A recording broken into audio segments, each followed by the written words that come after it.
Salam sejahtera, cikgu ucapkan kepada semua pelajar tingkatan menengah atas 3. Saya Cikgu Kek.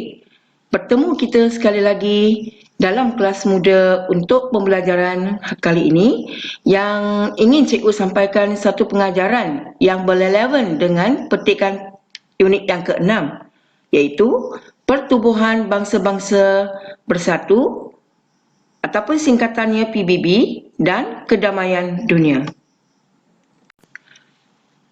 Okey, baik pelajar, persediaan untuk pembelajaran hari ini ialah pelajar perlu sediakan buku teks tongjong.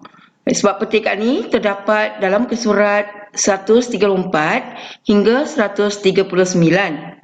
Okey, dan tidak ketinggalan juga sediakan pen dan buku nota untuk mencatat kosakata yang ingin dipelajari oleh pelajar masing-masing, termasuk juga kosakata yang akan diuji dalam ujian bersama pertama semester kedua.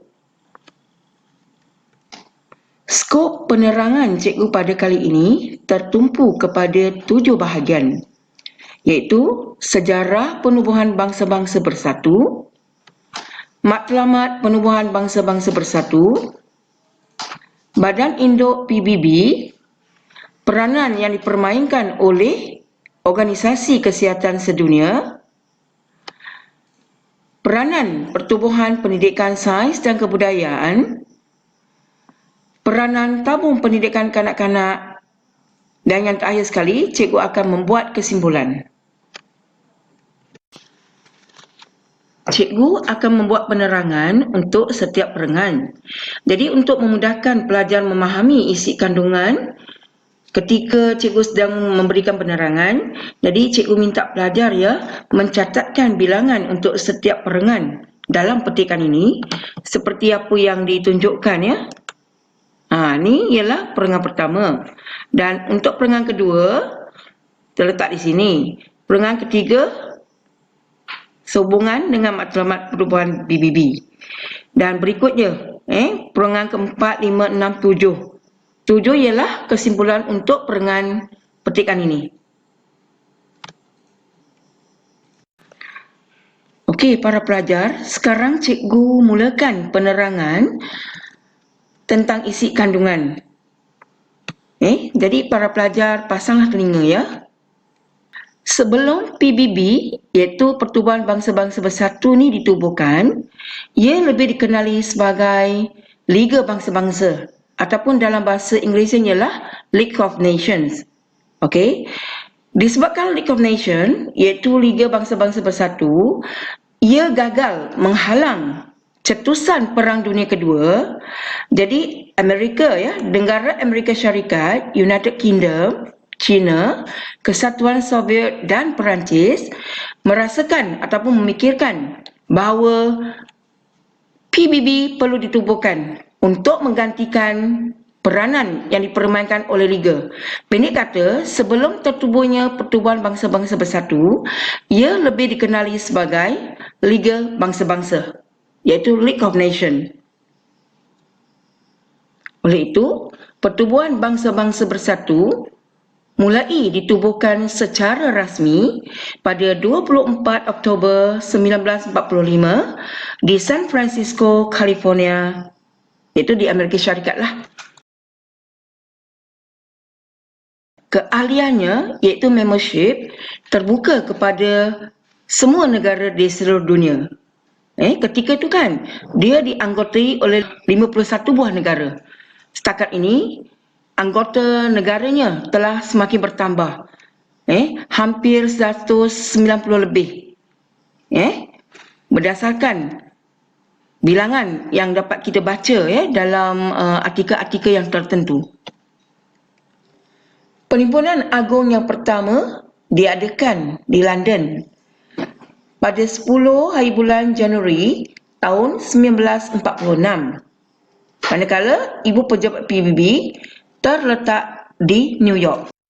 Okey, baiklah pelajar. Sekarang cuba kita tengok apakah matlamat penubuhan PBB. Matlamat utama penubuhan PBB adalah untuk memelihara keamanan dan keselamatan antarabangsa. Dari segi ni kan, PBB menolak jalan kekerasan ya dalam menyelesaikan sebarang apa-apa konflik antarabangsa. Okey. Namun PBB juga boleh melancarkan serangan ketenteraan sekiranya dirasai perlu untuk mengembalikan keamanan dunia semula. Selain itu, paksi matlamat ataupun dasar utama ya, matlamat penubuhan PBB juga adalah menggalakkan pertumbuhan ekonomi, sosial dan kebudayaan internasional. Termasuk juga perlindungan hak-hak asasi manusia tanpa mengira bangsa, jantina atau agama. Jadi paksi di sini kalau dalam bahasa Cina kita boleh terjemahkan kepada 轴心 主要的一个目的政策 juga boleh dikatakan maksud paksi. Ya.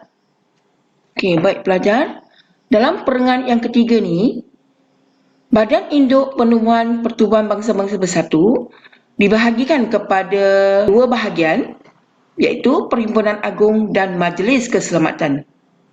Perhimpunan Agung ni ialah Huiyan Dahui, manakala Majlis Keselamatan Seanquan Li Sihui.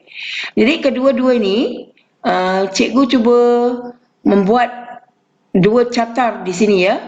Jadi kita tengok Perhimpunan Agung. Apakah peranan Perhimpunan Agung ini? Okey. Huiyan Dahui kan, dia diadakan setahun sekali. Ini dianggotai oleh semua negara dunia. Okey. Dan mereka akan, dalam Perhimpunan Agung ni, mereka akan membahaskan perkara-perkara yang menyentuh matlamat penubuhan PBB. Dan juga membincangkan isu-isu penting antarabangsa. 商讨世界的重要课题。OK， 这是会员大会Perhimpunan Agung. Manakala Anquan Li Sihui, Anquan Li Sihui dalam bahasa Melayu Majlis Keselamatan terdiri daripada 5 negara, iaitu Amerika Syarikat, United Kingdom, Perancis, Rusia dan negeri China. Okey. Dan Majlis Keselamatan ini juga berperanan penting untuk memelihara keamanan dan keselamatan antarabangsa. Okey, 维护国际的安全与和平. Okey, mereka juga memainkan satu peranan lagi, iaitu menghentikan pencerobohan sesebuah negara atau kuasa asing terhadap negara lain. Okey, 这5个强国 mereka boleh buat apa? 他们可以发动军事来阻止无谓的侵略行动.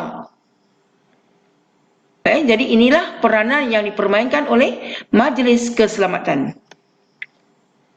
Okey, baik pelajar. Sekarang kita masuk perangan yang keempat, iaitu peranan yang dipermainkan oleh Organisasi Kesihatan Sedunia, World Health Organization. Okey, perhatikan juga logonya di sebelah sini. Okey, dalam bahasa Cinanya, 世界卫生组织. Okey, Jadi organisasi ini kan, dia ditubuhkan ataupun diasaskan pada 7 April tahun 1948. Okey. Jadi peranannya ialah membaiki dan meningkatkan kesihatan bagi seluruh umat manusia di dunia. 提升全世界人民的健康水平. Okey. Dan seterusnya. Okey, sebelum cikgu memasuki penerangan 3 ayat ini, jadi perhatikan maksudnya misi ialah mission dalam bahasa Inggeris, bahasa Cina itu ialah 使命 misi murni, 崇高的一个使命 dan penyakit menular ialah 传染病.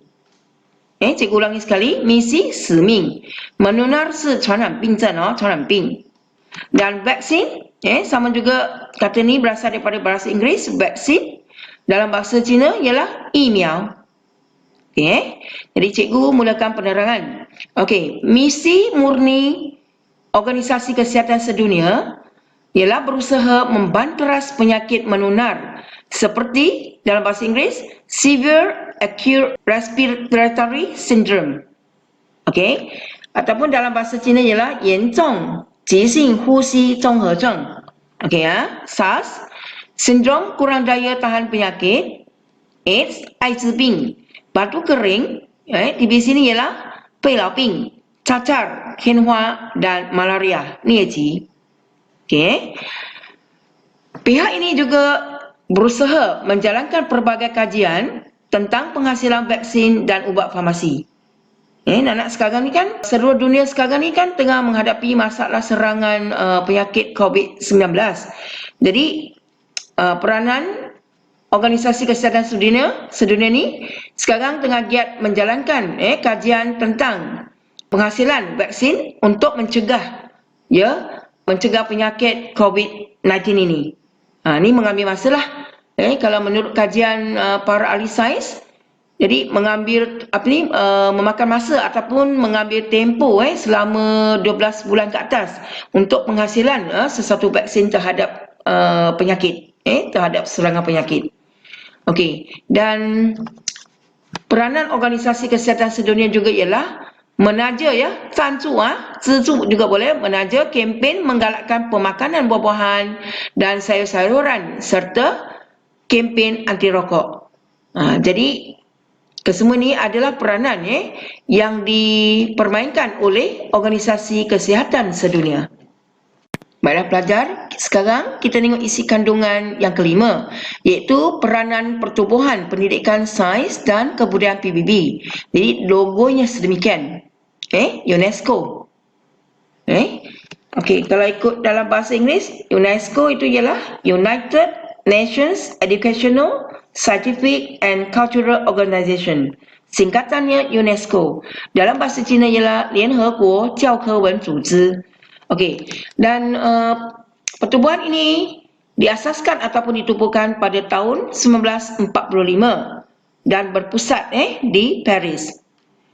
Dan matlamat utama penubuhannya ialah mempromosikan kerjasama antarabangsa dalam bidang pendidikan, sains dan kebudayaan. Okey. Dan pertubuhan ini juga memberikan tajaan. Okey, para pelajar tajaan itu ialah cancu. Cancu kepada projek-projek isi jiwa apa projeknya? Termasuk program latihan kepada guru, sizi peishun program latihan kepada guru-guru, program sains antarabangsa dan promosi kepelbagaian budaya di dunia. Jadi peranannya tidak lain daripada mewujudkan kerjasama antarabangsa untuk meningkatkan pencapaian yang cemerlang dalam bidang pendidikan, sains dan kebudayaan. Okey, baiklah pelajar, sekarang kita masuk penerangan peranan Tabung Pendidikan Kanak-kanak PBB. Okey, UNICEF. 联合国儿童基金会. Okey, ataupun dalam bahasa Inggerisnya ialah United Nations Children's Educational Fund, UNICEF. Okey. Dan peranan UNICEF ini ialah menjalankan program di seluruh dunia dan banyak tertumpu di benua Afrika. Ini ada sebab-musababnya. Maklumlah kan, negara Afrika ni memang serba kurang daripada pelbagai segi. Misalnya dari segi pendidikan dan juga banyak masalah buruh kanak-kanak yang timbul di negara ini. Jadi peranan UNICEF ini ialah berusaha untuk memberikan bantuan kemanusiaan kepada mereka. Dan bantuan kemanusiaan yang diberikan lebih tertumpu ataupun menekankan 5 aspek yang berikut. Pertamanya ialah memberikan bantuan kemanusiaan dari segi kesihatan dan kebajikan.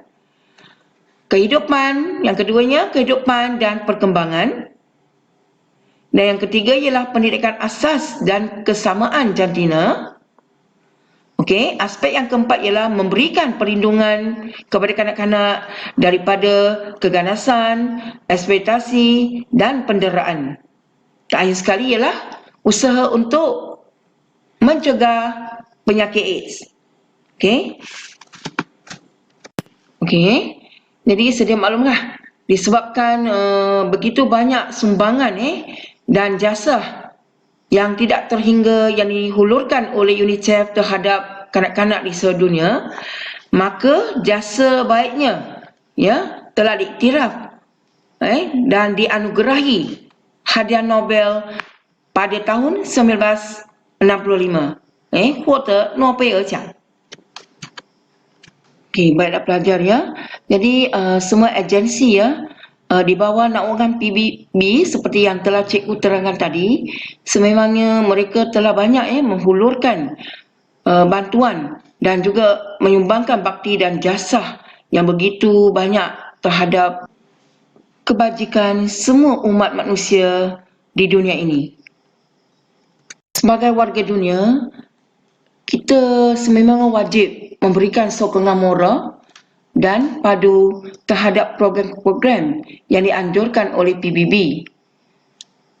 Bantuan kewangan juga adalah salah satu tindakan realistik yang justru dapat menjayakan segala program yang bakal dilakukan oleh PBB. Okey, jadi dapatlah kita menarik satu kesimpulan, bukanlah satu perkara mudah PBB memainkan peranan penting untuk memelihara keamanan, keselamatan dan kebajikan warga dunia. Meskipun ada kalanya terdapat suara-suara sinis yang ditujukan kepada PBB, namun manfaat-manfaat yang diperoleh oleh negara anggotanya melalui sumbangan PBB tetap tidak dapat kita nafikan. Okey, tak payah juga sini ada satu kata sinis, dalam bahasa Cina ialah cao feng, feng ci. Okey, jadi demikianlah penerangan isi kandungan unit ke-6. Di sini cikgu ada sedikit peringatan mesra kepada para pelajar. Selepas mengikuti penerangan cikgu ni, perhatikan kosakata berwarna merah yang di-type berwarna merah tu kan, akan diuji dalam ujian bersama semester kedua. Okey, dan cara ujiannya sama seperti dalam ujian bersama semester pertama, iaitu diuji dalam dua bentuk, iaitu memberikan maksud katanya, dan cara kedua ialah mengisi tempat kosong. Jadi perhatikan. Okey, jadi selesai sudah penjelasan untuk isi kandungan unit yang ke-6. Dan sememangnya telah menjadi rutin pembelajaran. Selepas penjelasan isi kandungan petikan, pelajar perlu menjawab soalan-soalan latihan kefahaman. Dan gerak kerja ini akan diadakan pada 14 Mei 2020. Jadi, dapatlah kita berjumpa pada hari keesokan. Bye.